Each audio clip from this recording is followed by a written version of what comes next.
The next thing we have to talk about is Fauci just did another one of these interviews. I've never seen anybody that loves a camera more than Tony Fauci.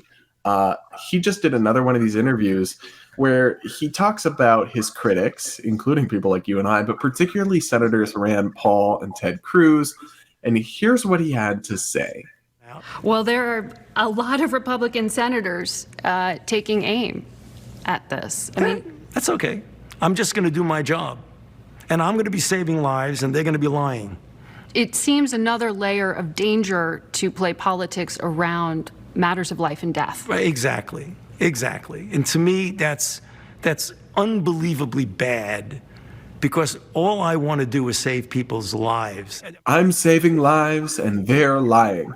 Hannah, do you think that accurately characterizes Fauci's beef with people like Rand Paul? Like, first and foremost, what lives, sir? What lives? Because you have not stopped COVID one bit. Absolutely not.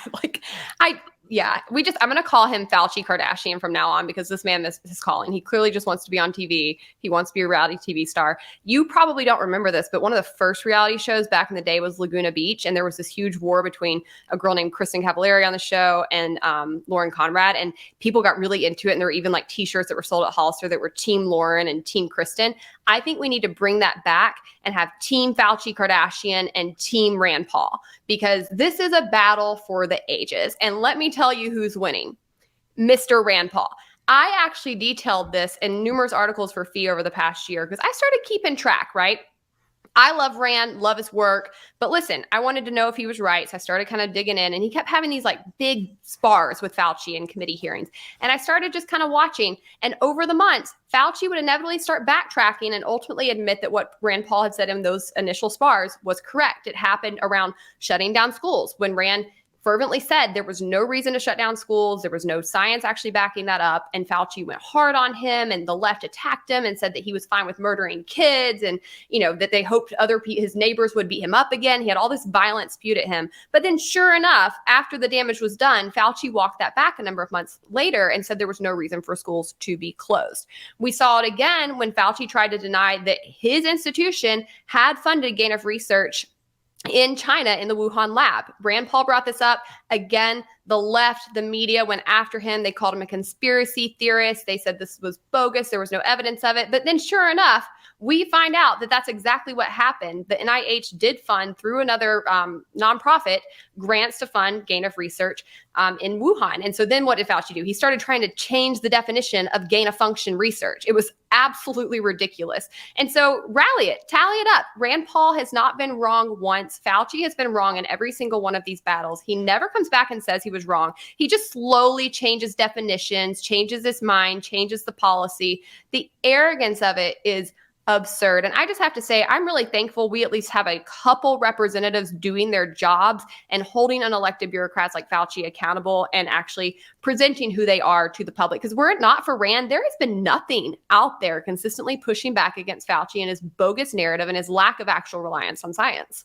Yeah, and you mentioned a couple things there, but there's even more than that. I mean, Fauci said one thing when he believed another thing about masks at the beginning of the pandemic. Yeah. He two-timed us on that big time. The other things that he's misled about is he admitted that he kept moving the goalposts to what constitutes herd immunity higher and higher and higher, knowingly, so he could convince more people to get vaccinated. So like, that is just dishonest. And he's accusing them of lying, and of course himself of saving lives. I mean, this guy, I started all this wanting to give him the benefit of the doubt, because no doubt he has a very difficult job in the pandemic.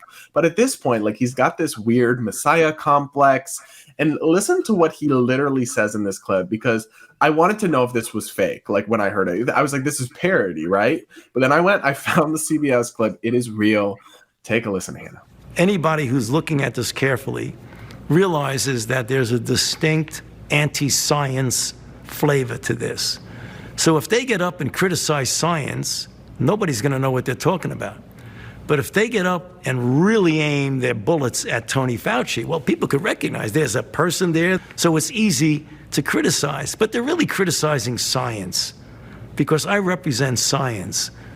That's dangerous. To me, that's more dangerous than the slings and the arrows that get thrown at me. And if you damage science you are doing something very detrimental to society. I just when I listen to that clip, I literally picture like the Sith Lord, Emperor Palpatine, when he goes, oh, what does he say? He says, "I am the Senate." Name of the Galactic Senate of the Republic, you're under arrest, Chancellor.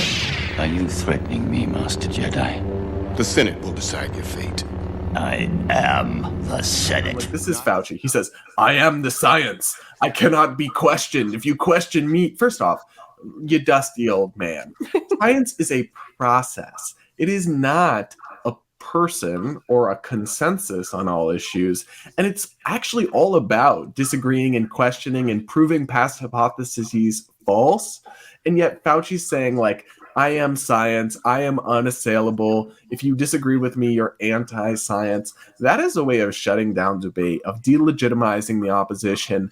And I have low expectations for government bureaucrats, but it's like we're playing a game of limbo here. And Fauci keeps finding a way to get lower and lower and lower under my bar.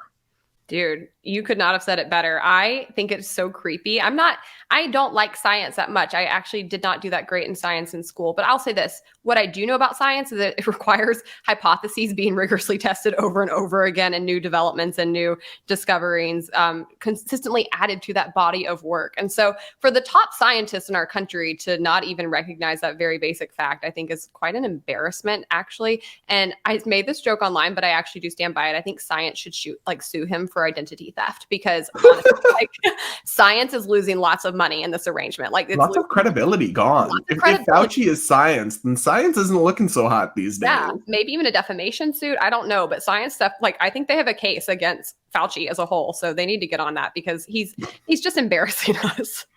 Forget hashtag fire Fauci, hashtag sue Fauci. I mean, I'll take whatever we can get. Fire him, sue him, prosecute also fire him. Also fire him, like, get rid of him in some capacity. And I also think not only get rid of him, but never give an unelected bureaucrat this kind of power again. Because at the end of the day, Fauci has been problematic during COVID for sure, but this is not the first time he's been problematic. He has like this very problematic history dating back to the 80s and the AIDS epidemic, where he said some truly crazy things and actually sort of pushed the narrative that people could catch AIDS by touching people. And so it actually really stigmatized the gay community. It led to a lot of just like really sad human rights abuses. And I had no idea of his involvement in that until his role in COVID and it started coming out. So this is a man who has not only been really wrong during COVID, he's got a long history of being super wrong and very harmful and damaging. And yet nothing ever happens to him as a result, because he's just enclosed in this whole government bureaucracy where he'll never have repercussions for his actions. And that's why these kinds of people should not be unelected. They have to be accountable to voters. At the very least, I would like to see those positions become political appointees, because while political appointees can be swampy, at least then there's like some correlation to public accountability. You know, Donald Trump, I certainly wasn't a fan, but he identified one thing that's literally true, and that's the deep state. I saw in some like CNN graphic or something, they had the deep state listed as a conspiracy theory, and I'm like, what? That's not a conspiracy theory, sis. That's just like reality. We have thousands of unelected federal bureaucrats that make policy and basically make their own laws, and nobody voted for them. Like, nobody voted for most of the people that run these agencies, that put out new rules. Nobody voted for the people at OSHA that issued Biden's vax mandate. Like, these are unelected bureaucrats. And even if we did change the president or change the Senate, we can't change them very quickly or directly influence them at all. If that's not a deep state, I don't know what is. Right. I don't understand how that's in any way conspiratorial. That's just actually the structure of our government. Sorry, you weren't taught this in civics. But at the end of the day, Trump was absolutely right. And we did see the deep state really like pull its claws out when it came to Trump. I mean, there was so much corruption around that. And listen, I detested Trump. I couldn't stand what he did to the GOP. I hated a lot of his policies. But at the end of the day, like, he wasn't wrong that some of this was happening behind the scenes. And so I don't know, for people who try to deny that exists, like, I think you need to dig a little bit deeper and look at who's actually making decisions, how few laws Congress passes these days. They're largely not active. It is mostly unelected bureaucrats who are passing policies, and the presidency, which has grown way too powerful with its executive actions.